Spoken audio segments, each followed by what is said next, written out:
tawag sa katutubong naninirahan sa bulubundukin ng Cordillera. Igorot.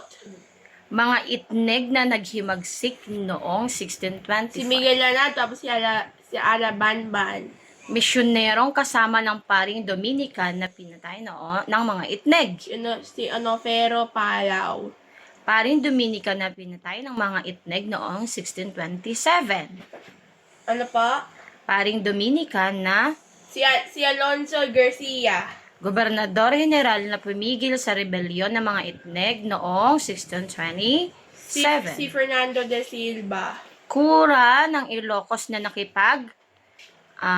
tulungan sa militar noong 1601 upang mabinyagan ang mga Igorot at mga Kristiyano. Si Esteban Marin. Esteban kuya, hindi Steven. Esteban, Gobernador General na nagpadala ng mga kawal sa Northern Luzon noong 1601. Si Francisco de Telo. Okay, apo ng konkistador na si Legazpi na nagtatag ng kuta sa Vigan.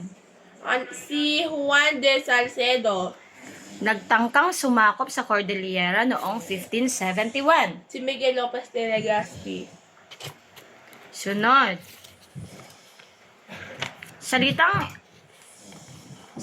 Espanyol na nangangahulugang ipagkatiwala ang pangangalaga sa iba. Encomienda. Wait lang.